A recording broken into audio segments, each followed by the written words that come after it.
আসসালামু আলাইকুম dear viewers, আশা করি সকলে ভালো আছেন। আজকে আমরা ভয়েস চেঞ্জের একটি অত্যন্ত গুরুত্বপূর্ণ টপিকস নিয়ে আলোচনা করব, আর এটি হচ্ছে কসি পেসিভ। অনেকেই কসি পেসিভকে কঠিন মনে করেন, কিন্তু আজকে ভিডিওটি শেষ পর্যন্ত যদি দেখেন তাহলে এরপর থেকে আর কখনোই এটা কঠিন মনে হবে না। আসুন তাহলে আমরা প্রথমেই জেনে নিই কসি পেসিভ বলতে কী বোঝায়। কসি শব্দের অর্থ হচ্ছে অর্ধেক। সুতরাং কসি পেসিভ শব্দের অর্থ হচ্ছে অর্ধেক পেসিভ। কাজেই যেই সেন্টেন্সটি অর্থগত দিক থেকে পেসিভে রয়েছে কিন্তু গঠনগত দিক থেকে অ্যাক্টিভে আছে, সেই সেন্টেন্সকেই কসি পেসিভ বলা হয়ে থাকে। কসি পেসিভ দুই ধরনের হয়ে থাকে, একটা হচ্ছে উইথ কমপ্লিমেন্ট আর একটা হচ্ছে উইদাউট কমপ্লিমেন্ট। কিছু কিছু কসি পেসিভ আছে যার সাথে কমপ্লিমেন্ট থাকবে, কিছু কিছু কসি পেসিভ আছে যার সাথে কমপ্লিমেন্ট থাকবে না। কমপ্লিমেন্ট কাকে বলে এটা আমরা আগেও আলোচনা করেছি, তারপরেও আবার বলি। কমপ্লিমেন্ট হচ্ছে যেই শব্দ সাবজেক্ট বা অবজেক্টের আলাদা পরিচয় প্রদান করে তাকে কমপ্লিমেন্ট বলা হয়ে থাকে। আসুন উদাহরণের মাধ্যমে আমরা প্রয়োগটা দেখি। রাইস সেলস চিপ, চাল সস্তায় বিক্রি হয়। এখানে চিপ হচ্ছে রাইসের কমপ্লিমেন্ট, এটা সেলস ভার্বের অবজেক্ট নয়, এটা কমপ্লিমেন্ট হিসেবে কাজ করছে রাইসের। আবার দি বুক ইজ প্রিন্টিং, বইটি ছাপা হচ্ছে, এখানে কোনো কমপ্লিমেন্ট নেই, এটা কসি পেসিভ উইদাউট কমপ্লিমেন্ট। কারণ বই ছাপার কাজটা সে নিজে করে না, বরং সেই কাজটা অন্য কেউ করে থাকে। এ কারণে অর্থগত দিক থেকে পেসিভে আসে, গঠনগত দিক থেকে অ্যাক্টিভে আসে, তাই এটা কসি পেসিভ। কসি পেসিভ উইথ কমপ্লিমেন্ট হোক আর উইদাউট কমপ্লিমেন্ট হোক, এটাকে অতি সহজেই আমরা অ্যাক্টিভ থেকে পেসিভে রূপান্তর করতে পারি। যারা ইতিপূর্বে আমার রিফ্লেক্সিভ প্রণয়নযুক্ত অ্যাক্টিভকে কীভাবে পেসিভ করি এটা দেখেছেন তারা সহজেই বুঝবেন, যারা দেখেননি তারা আশা করি দেখে নেবেন। সেখানে আমরা অ্যাক্টিভে যে সাবজেক্ট ছিল পেসিভেও সেই সাবজেক্ট বসিয়েছি, অ্যাক্টিভে যে অবজেক্ট ছিল পেসিভে বাইয়ের পরে সেই অবজেক্ট বসিয়েছি। কিন্তু কসি পেসিভে যেহেতু কোনো অবজেক্ট নাই সেহেতু এখানে বাইয়ের কোনো কাজ নাই। বাকিটা রিফ্লেক্সিভ প্রণয়ন যেভাবে আমরা করেছি ধারাবাহিকভাবে সেভাবেই এখানেও হবে। কাজেই প্রথমে সাবজেক্ট আসবে, এরপর অক্সিলিয়ারি ভার্ব, মূল ভার্বের পাস্ট পার্টিসিপাল ফর্ম, বাকি অংশ থাকলে বসবে, না থাকলে নেই।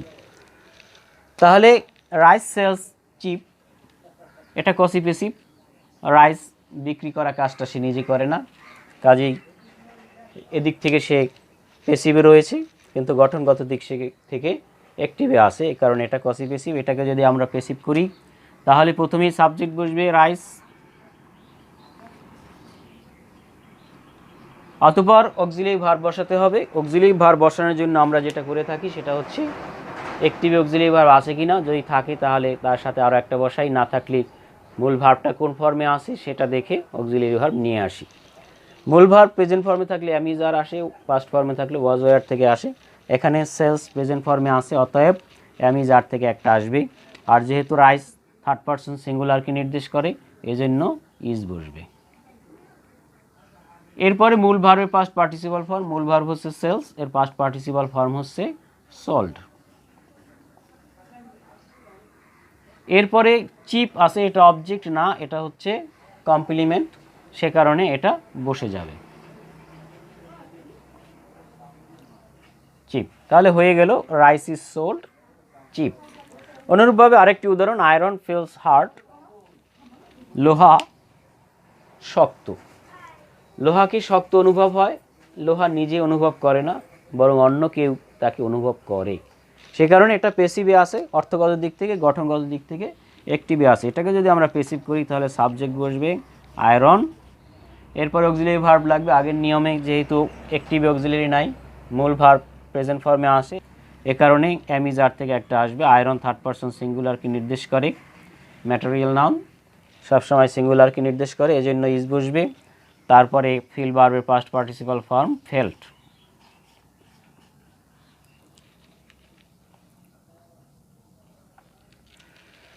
এরপরে বাকি রয়ে গেল হার্ট, এটা যেহেতু অ্যাডজেক্টিভ অবজেক্ট না কমপ্লিমেন্ট, সেই কারণে এটা বসে যাবে। অনুরূপভাবে উইদাউট কমপ্লিমেন্ট সেটাকে যদি আমরা পেসিভ করি তাহলে কি দাঁড়ায়, দ্য বুক সাবজেক্ট প্রথমেই বসবে, এরপরে অক্সিলিয়ারি ভার্ব এখানে আছে ইজ, ইজের সাথে ইজ বিং হবে, মূল ভার্বের পাস্ট পার্টিসিপাল ফর্ম প্রিন্টেড।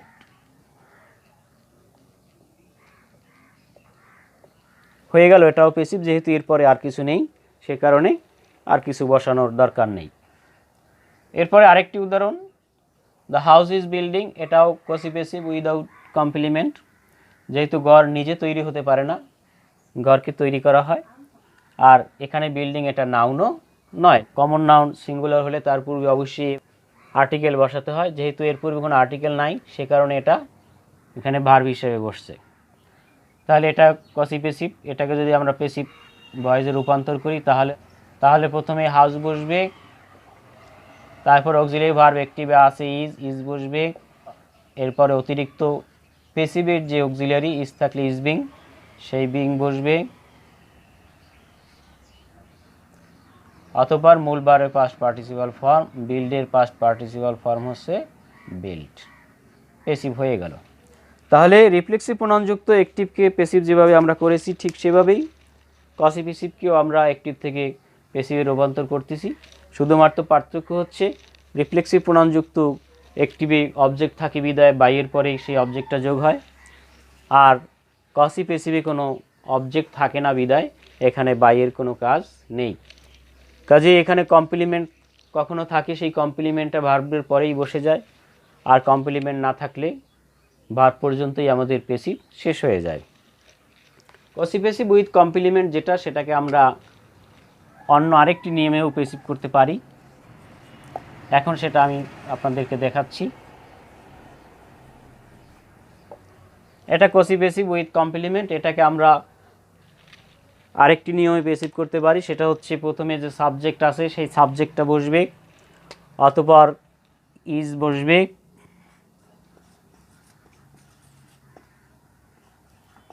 এরপরে কমপ্লিমেন্ট বসবে,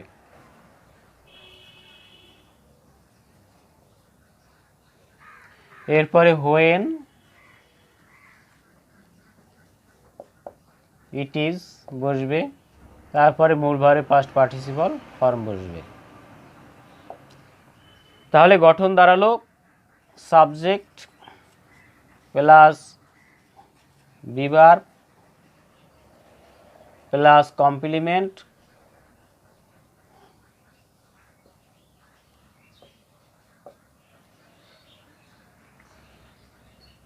প্লাস হোয়েন প্লাস ইট বা দে